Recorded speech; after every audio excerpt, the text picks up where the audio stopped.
Hi everyone and welcome to another recipe video. And today, in preparation for the Mid-Autumn Festival next week, I'm combining two of my absolute favourite autumnal desserts, mooncakes and pumpkin pie. Now if you watched my video last week where I made the snow skin mooncakes, I used the moulds that are currently on the right hand side now, and these are the ones where you have to smush the dough in by hand. That creates the shape and they come apart like this. So this is the big one that I have, and then I have two small ones and they work in the exact same way.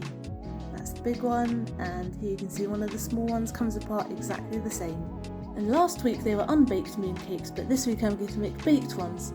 And you can use either type of mould for either type of mooncake, but this is just what I fancied this time. So here's my plunger type mould, which I'm going to be using today. Feel free to use the timestamps down below, by the way, if you already know how to assemble and reassemble and deassemble this kind of mould. So if you want to skip straight to the actual cooking, then use the timestamps. If not, then just carry on watching. And what I really like about these is they're super easy to clean, so you can see how I'm taking it apart now. And they also often come with different stamping discs, which I'm going to show you how to switch over now too. This particular one came with 4 different ones, but I always end up using these two because I really like them. I think they're really pretty.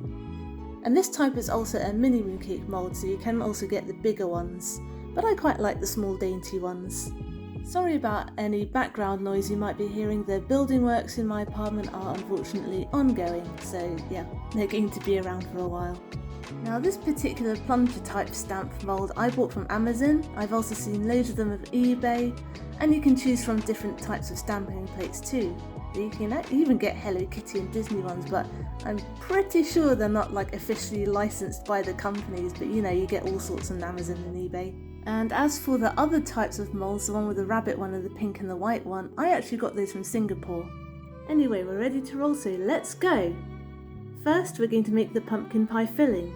Grab 1 tablespoon of corn flour, add 50 grams of caster sugar, and then very important, we have to add our spices. So here I have half a teaspoonful of ground cinnamon, a 1/4 teaspoon of ground nutmeg, and a 1/4 teaspoon of ground ginger. So dump that all in.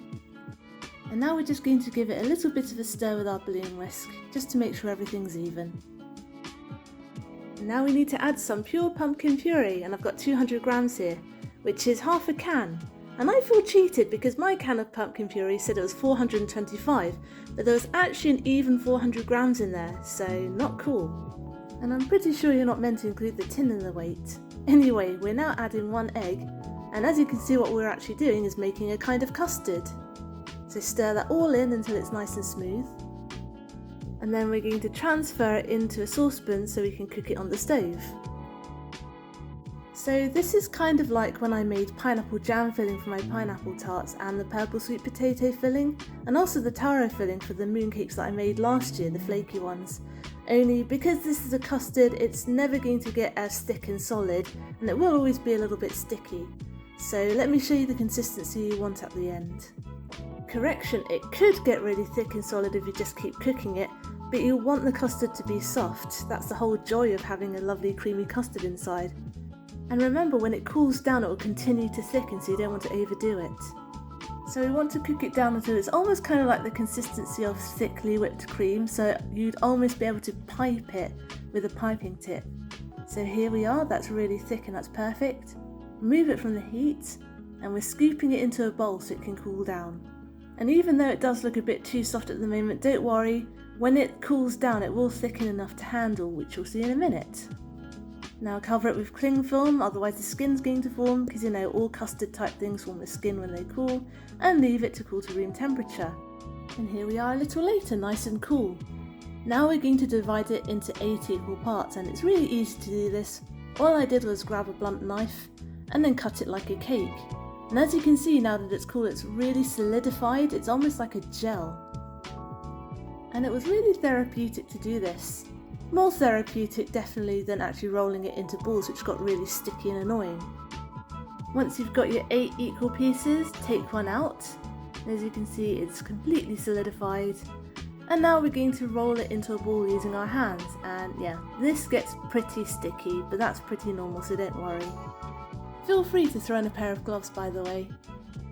This is pretty much the exact same technique that I used to make my matcha snow skin mooncakes last year, which were filled with custard. And that was just like a plain milk custard, there was no pumpkin in it. Plain vanilla custard inside. And yep, that was equally as sticky. But it was worth it. I think custard mooncakes are my favourite. Or maybe ice cream ones are. But they are a real pain to make. Right, thank goodness that's the messy part over. And here are our nice pumpkin balls that we suffered over. Now it's time to make the pastry.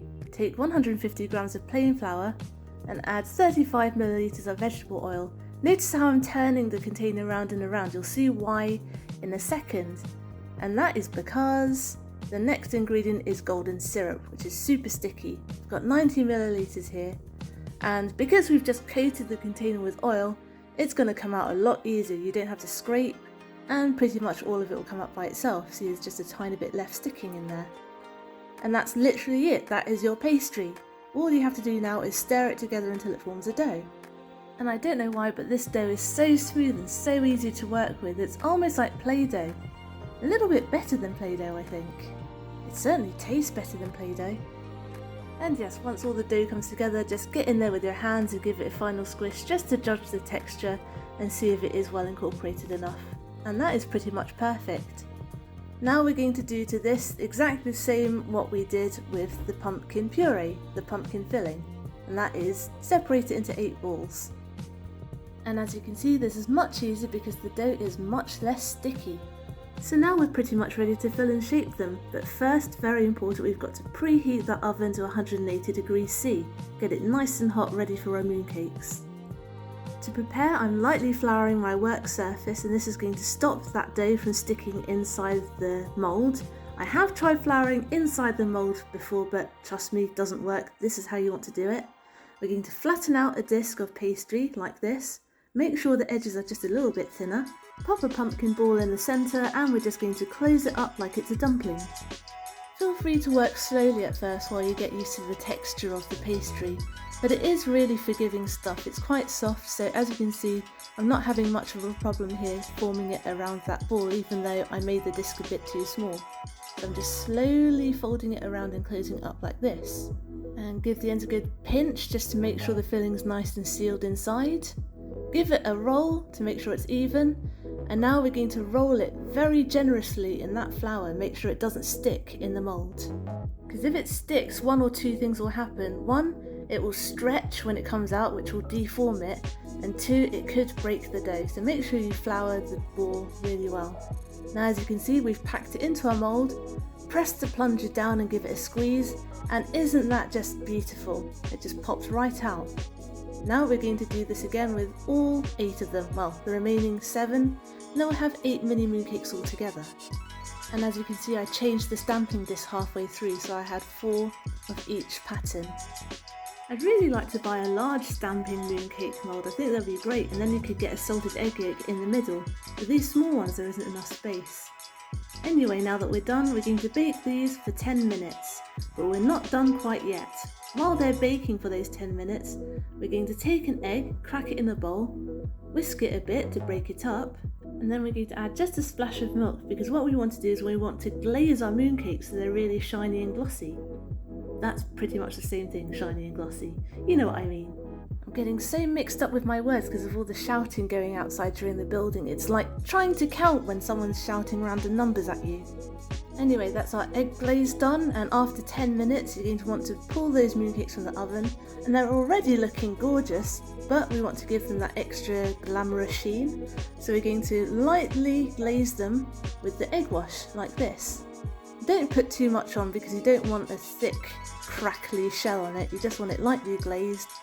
And be careful not to brush too hard, because if you have any air bubbles in there, they will actually show up in the glaze when they bake, when they dry. So just a thin coating and be gentle. And now we're going to bake it for a final 10 minutes. And here we go, aren't they lovely? It's just a shame that my oven heats up in different patches. As you can see, some sides are browner than the others, but you know what, they'll do. Once they've cooled to room temperature, you could eat them, but the traditional way to do it is to store them in the fridge in sealed containers for a couple of days so that the pastry gets soft and even glossier, and that's how I like to eat them. And that's it, you're done. Thanks for watching. I hope you enjoyed today's video and I hope you'll join me next Wednesday for my next one. Get the full recipe on my blog tashcakes.com and find me on Instagram as tashcakestastes. Subscribe and hit the notification bell if you'd like to see more. Give this video a like if you liked it to help other people find it. Comment down below if you'd like me to make anything in particular, and I'll see you guys later. Be good, be nice, and have a good week.